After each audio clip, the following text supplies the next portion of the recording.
Hey guys, how you doing? I haven't done a video for, I don't know, a week or so, maybe a tad longer. And I haven't been doing that much running. I've been doing a lot of core work and other things instead. Um, and a topic came up on online this morning, last night actually, and it's more about people thinking that MMA is preparing for street fighting, and it's not. It's a sport, okay? So, yeah, I mean, in a street fight, would a good MMA fighter do well? Most likely. Very fit, physically strong, all those sorts of things. Well coordinated, good reflexes, all that sort of stuff. But it more surrounds the realism of fighting, yeah? And I realize that on Instagram you see guys out in the street, you know, like there's no one really around them, or there might be a group of people, but they're given plenty of space, and so there's not really many obstacles around them, and they can dance around and box and do all that sort of stuff. But that's very rare, especially in all the sort of stuff that I've seen in clubs and pubs and nightclubs and the fights that happen outside them and stuff like that. There's a lot of fights in them, and you don't have a lot of space. You don't have a flat floor. You won't really know what's around you. When it's a really serious threat and it's very close to you, you tend to get tunnel vision and you won't notice things around you. It's really common that people trip over other people's feet, fall on the ground, because people are going, oh, there's no point doing ground fighting because I don't want to be there. The truth is that you don't get a choice where you fight or what the fight's going to look like. And so you need to be kind of well-rounded and versed and adaptable, I guess, is the word that I'm looking for. You know, in, I don't know, 12 or 13 years of bouncing in a lot of different clubs, I think in that whole time I threw like 3 kicks. One guy was like pointing a knife at me and I had Doc Martens on, so I kicked his hand and luckily the knife flew out of it. Another time a guy was running up the stairs to come and, you know, fight me again after we already had a confrontation, and I could just front kick down low because he was much lower down the stairs than me. And one other time a guy ran across the road to a construction site and grabbed a chunk of wood and was running across the road wanting to hit me, so I ran out and like met him halfway and like just literally ran into a leg kick that dropped him pretty badly. And that's it. Like everything else is 90% gripping, grabbing, and not disarming people, because it's pretty rare that they have a weapon.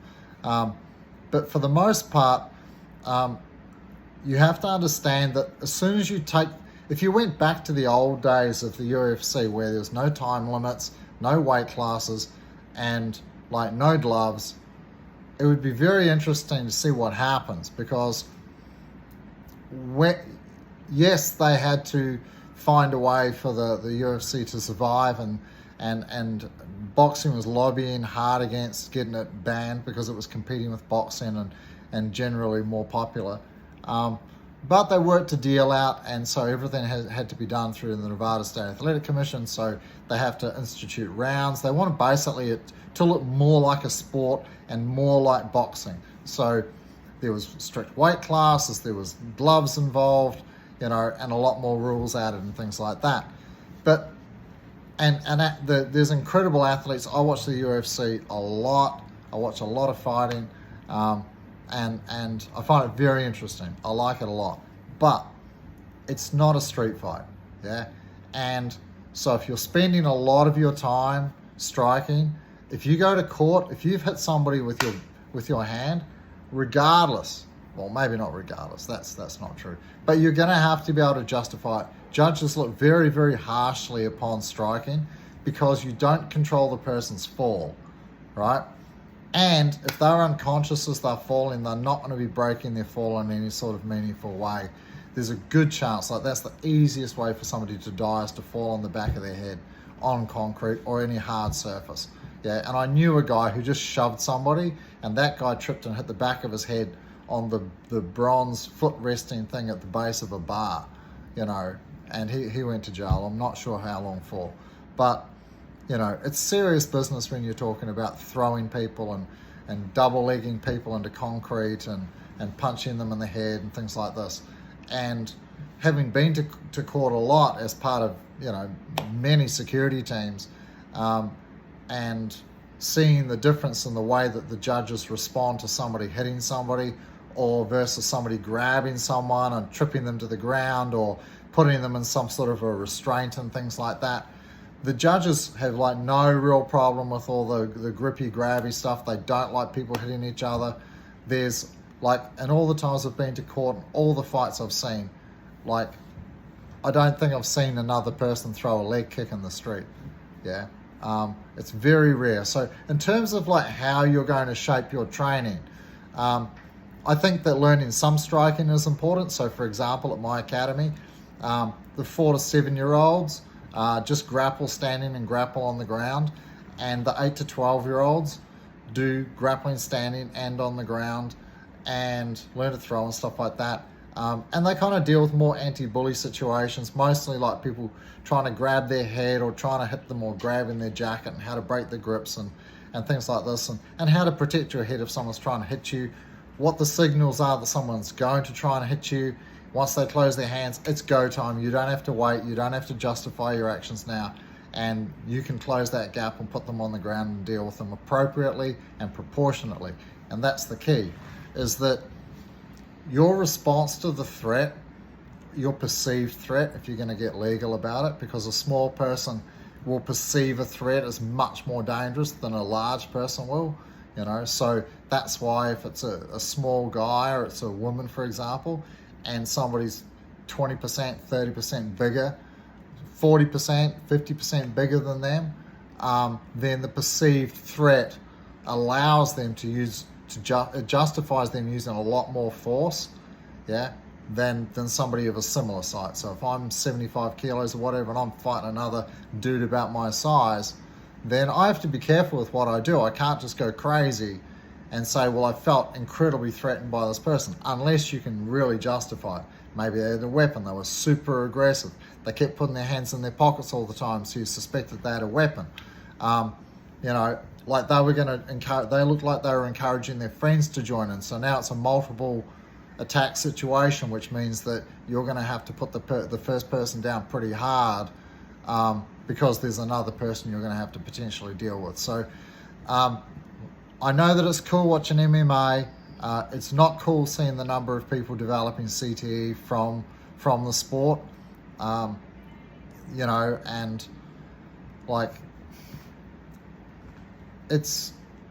don't have to knock each other's heads off to feel safe in the street. I guess that's what I'm saying. Yeah. And by wrapping your hands in gloves and training like that all the time, it's allowing you to be able to do that. If you could just go bare knuckle, you're not going to strike much. If you watch the first few UFCs, there's very little striking. Yeah. Some of the guys who are only strikers, they've got no choice, and they'll break their hands over and over again, and then usually have to retire, and their hands are an absolute mess. And then they end up grappling as well, but they don't know what they're doing, so they fall on the ground and get destroyed by someone who's superior in grappling. So if I have the choice as to how I think that somebody should train in terms of street self-defense, which is what the majority of people are seeking, if you're wanting to go into the sport of MMA, that's a different thing. But I had a private with a black belt the other day, and we were talking about self-defense stuff, and the way that I show people to keep their hips very, very close. If you were allowed groin strikes in the UFC, it would dramatically change things. Yeah, but that's the first port of call in the street. So for all of your fancy training, somebody can end all of that experience and training and effort by kicking you in the groin. Yeah, right? So it's very important that you know how to position your bodies to minimize that as a risk, and if you're allowed to knee, and that's where a lot of groin strikes happen. I know they happen accidentally between guys who are standing up striking a lot, especially if you've got a southpaw and a traditional guy fighting. They're often pinging each other in the groin just because, but again, that's not real for the street. You're not going to have an octagon to move around in and know your space and know somebody else isn't in that space, and that there's not chairs and tables and other obstacles around you to fall over or trip into. And so my advice is, like, I would not invest a lot of time in kicking. You're going to be wanting to keep your feet on the ground. I think some boxing is useful. I think Thai boxing is very useful, although they do a lot of kicking, but the knees and elbows and clinch work and stuff like that, I think is really, really useful. Again, you don't need a ton of it, yeah, because when it happens in the street, you don't know exactly where you're going to end up position-wise and stuff like that. But, you know, for me, once I started doing jiu-jitsu, it was so much easier just to get to people's backs, you know, put like a half rear naked choke on them. I've got a special way of doing it so that they don't like throw me over like a judo throw and stuff. So I zip behind their back, sit them down on their butt. If I need to control them further, like from there, they can't really get up. So I can pop them on their back. Then I can talk to them a little bit better. At the very, you know, I might put them in a gift wrap. Then communication's really, really good, because if it's multiple person situation, you can do the same thing. I've done it. Is that like going under someone's back and then I can use them as a shield in front of me. I've had that before, and put them in a doorway. So the other two guys trying to get through the doorway are faced with their friend, facing them with my arm around their neck. And I can use that to keep me safe until maybe the bartender comes or other security are alerted to the fact that I'm having a bit of a situation here. And yeah, it's a useful skill to have for sure. Elbows and knees are super effective. They're really easy to learn. Using them suggests that the person was very close to you. So when you're punching people, they're so far away that often in the judge's eyes, it's like, well, could you escape? Could you get away? Could you run? You know, and maybe you're a 50-year-old guy with a dodgy ticker and bad knees and you can't run away. Yeah, and I don't like the idea of turning my back on the person, right? Even to run away, right? So if you're hitting somebody at a distance, then they are far away from you. The problem is, the good thing is they're far away. The bad thing is that you can't control their descent to the ground, and you can't control how hard you're going to hit them. Because if the person steps into you and you hit them, it's very hard, and I've heard it explained a lot in court. A lot of the guys that on the security team with me were boxers, and even though they knew some jiu-jitsu, like in the heat of the moment, the hands would come out, whack, whack, whack, and then some guy would fall on the back of his head. It's a serious situation, you know, and I think that it's really important to be able to punch. It doesn't take a lot of skill to learn how to punch. To be able to punch, to be able to go fight an MMA, yes, you're going to be punching a lot more in 5 minutes of MMA than you ever will in a street fight.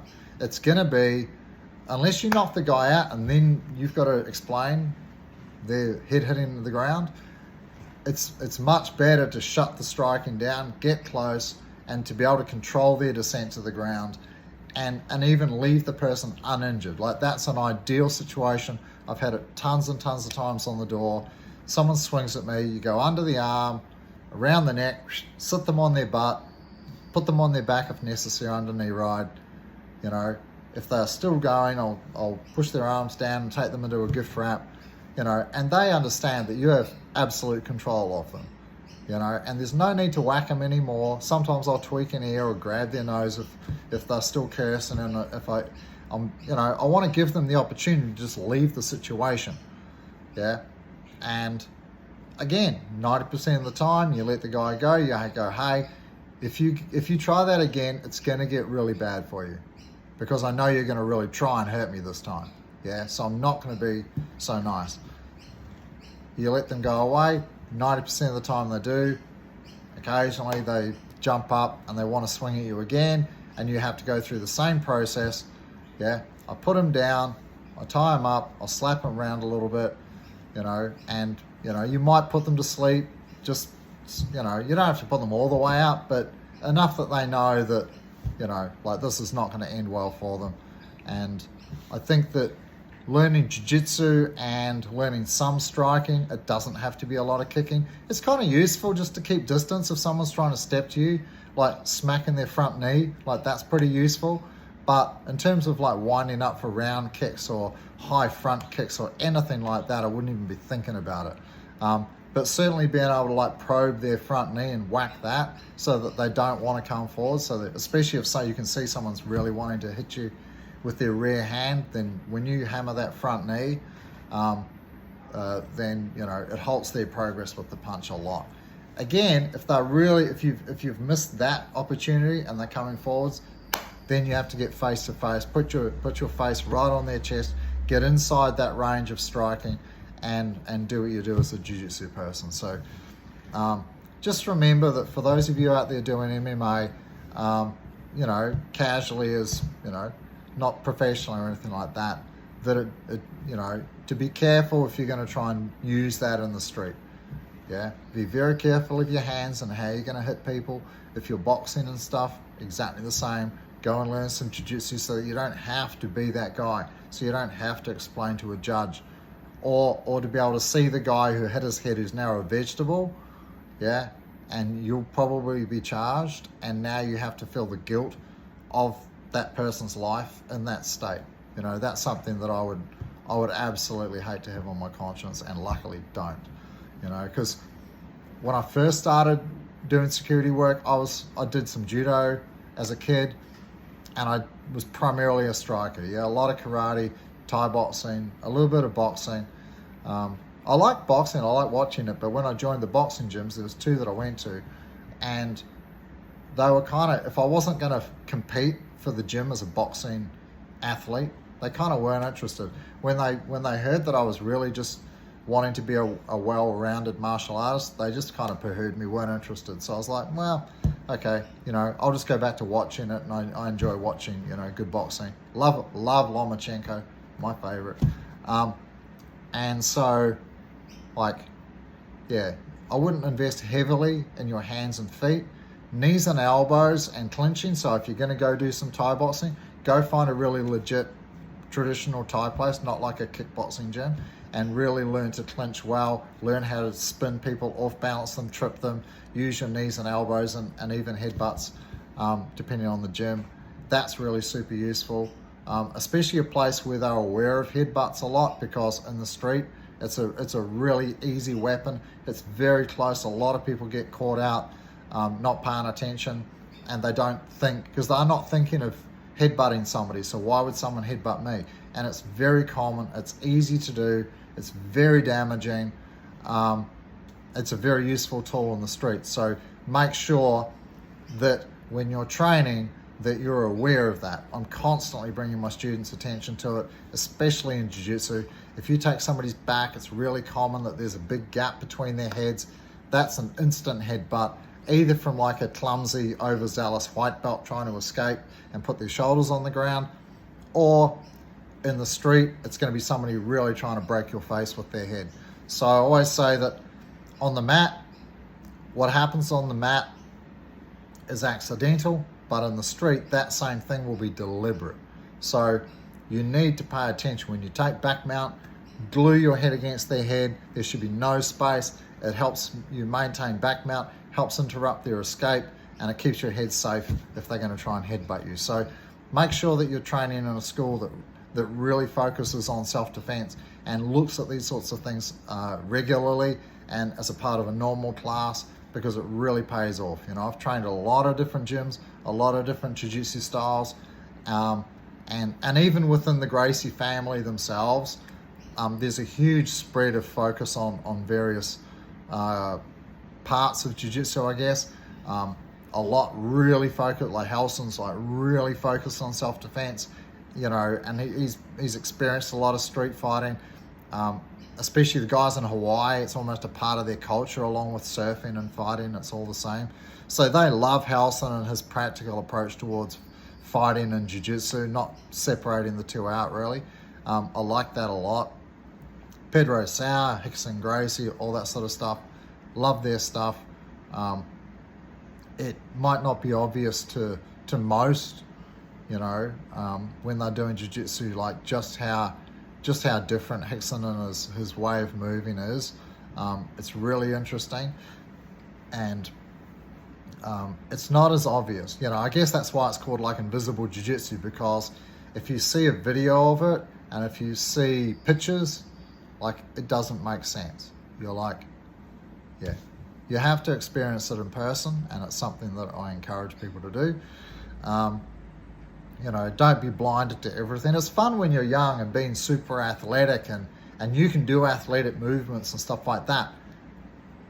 I was talking the other day to a friend, a black belt, and just saying that I think that it's just a circle of life in jiu-jitsu, is that, you know, us older guys who were young and athletic and did all that craziness, and then as we get older and our body starts slowing down and breaking down and get injuries and stuff like that, we start to explore jiu-jitsu in a different way, and it's very, very interesting. And this is where I think Hickson's ideas on movement and things like this really, really come to play. And so for me, the last few years, investigating that style of movement and that style of jiu-jitsu has been really, really interesting. And you know, I feel like a beginner in it, really. It's very fascinating. And so when you get older and then you start looking for a different way to, I guess one or two things happens. You get to like 50, 55, and you're either continuing to try and do athletic jiu-jitsu and constantly getting injured by it, and there's no alternative, you're not aware of any other possible route, and then you just quit due to injury and you go do other stuff, right? Or like me, I'm kind of stubborn, but I also was aware and have been aware the whole time I've been doing jiu-jitsu of these rumors of a different way of moving, yeah? And so I've been investigating that, and it's very, very interesting, as I said, and it's not obvious, yeah? It's a different way of thinking, it's a different way of using your body, and it's that's been responsible for me not really, well, diminishing the amount of cardio work that I do, diminishing the amount of weights work that I do. I'm down to like, I'm guessing 77 kilos or something now, because I'm really interested in getting quite, I guess it sounds weird, but getting kind of weak and not being able to use my cardio, which is kind of sucking a bit. I finish a roll, I'm like, oh, I'm like a fish out of water a bit. But it's really making me understand angles and frames and movement and, you know, all these different ways of moving that I'm trying to learn. So yeah, it's fascinating. Anyway, got a bit off topic, but anyway, so that's what I think you should be doing for self-defense. Yeah, I wouldn't worry about too much kicking. Thai boxing for the elbows, knees, and trips and stuff like that would be really, really good. A lot of standing grappling, whether you're doing judo or jiu-jitsu, would be great. Wrestling, if it's upper body stuff, leg grabby stuff, a lot less so. And lots of ground fighting, because you want to be able to get off the ground quickly and you want to be able to survive well on it. And if you're stuck down there, you want to be able to like put people to sleep so that you don't have to be there anymore. Anyway, that's my little bit. See you guys. Bye.